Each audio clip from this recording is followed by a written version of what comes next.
বাড়িটা দিয়ে দিলে কিন্তু আপনারা আমাকে আর দেখতেন না, আপনারা দেখতেন যে লায়লা মারা গেছে, লায়লার বাচ্চারা রাস্তায় পড়ে আছে। মামুন নামের জালিমের অত্যাচারে 4 বছর অত্যাচারিত হয়ে দেওয়ালে পিঠ থেকে যে আমি আইনের কাছে যে হাত জোর করে বলেছি যে আমাকে সেভ করেন, আমাকে রক্ষা করেন। আপনি একটা অভিযোগ করেছিলেন যে মামুন আপনার পেটে লাথি দিয়ে আপনার বাচ্চা নষ্ট করেছে, এটা কতটুকু সত্য? সত্য হলে এটা কখন ঘটেছিল? এটা ঘটেছিল, এটা অবশ্যই সত্যি। এটা আসলে মানুষের খুব কষ্টের একটা ব্যাপার, একটা মা হিসেবে মায়ের একটা খুব দুঃখের একটা ব্যাপার, এবং কোনো মায়েরই এটা কাম্য না একটা জীবনকে এভাবে নষ্ট করে দেওয়া। এটা হয়েছিল 2023 সালের ফেব্রুয়ারি মাসে।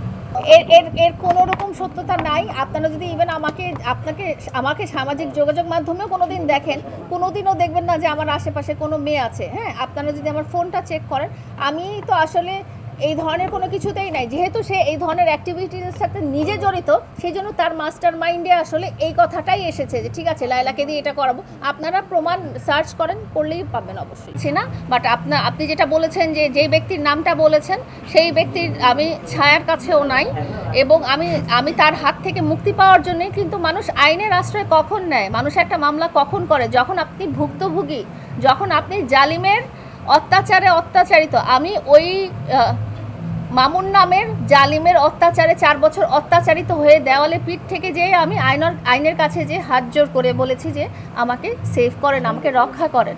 হ্যাঁ, আমি যদি ভুক্তভোগী না হতাম তাহলে কেন আমি আইনের আশ্রয় নিতাম? তাহলে তো আমার আইনের আশ্রয় নেওয়ার কোনো ব্যাপারটাই ছিল না।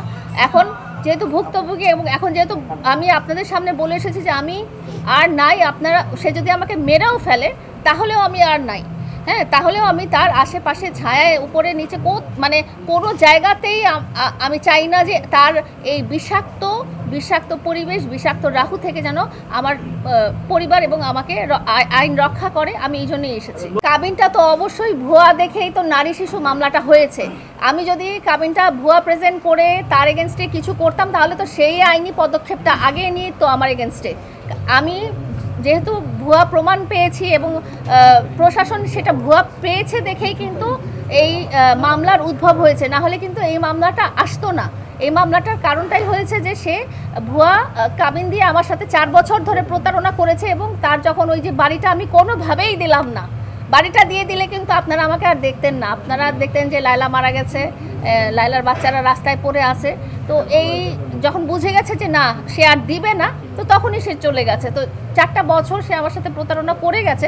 ভুয়া কাবিন যদি আমি আগে দিতাম, তাহলে সে নিজেই বলতো, সে অনেক সংবাদ সম্মেলনে বলেছে লায়লা আমাকে আটকে রেখেছে, লায়লা আমাকে বাসায় আটকে রেখেছে, লায়লা আমার সাথে প্রতারণা করেছে, লায়লা আমাকে ফাঁদে রেখেছে। ফাঁদ যদি হতো তাহলে সে ওই ভুয়া কাবিননামা নিয়েই সে আইনের আশ্রয় নিত, কিন্তু সে তো কখনোই সেটা করেনি। ব্যাংক থেকে অবশ্যই, যেহেতু লোন কোথা থেকে নেয়? ব্যাংক থেকে। আমি প্রায় 6টা ব্যাংক থেকে লোন নিয়েছি। আমার যেভাবে লোন প্রসেস সেভাবে আমি লোন নিয়েছি, এবং এটার স্টেটমেন্ট এবং সব কিছুই আছে। যদি আমি কখনো আইনের আশ্রয় নেই, তাহলে আমি তো আমার তো আপনারা দেখেছেন আজ পর্যন্ত আমি যে কয়টা কারণে আইনে আশ্রয় নিয়েছি সবগুলো কিন্তু প্রমাণিত হয়েছে। সে যে আমাকে হত্যার চেষ্টা করেছে সেটা কিন্তু প্রমাণিত হয়েছে এবং চার্জ গঠন হয়েছে। সে যে আমার সাথে প্রতারণা করেছে সেটাও কিন্তু প্রমাণিত হয়েছে। তো আমি যদি কখনো আমার আর্থিক ব্যাপারগুলো নিয়েও আমি আইনের আশ্রয় নিয়ে থাকি, সেটা প্রমাণ করার যথাযোগ্য কাগজপত্র সব কিছুই আমার কাছে আছে।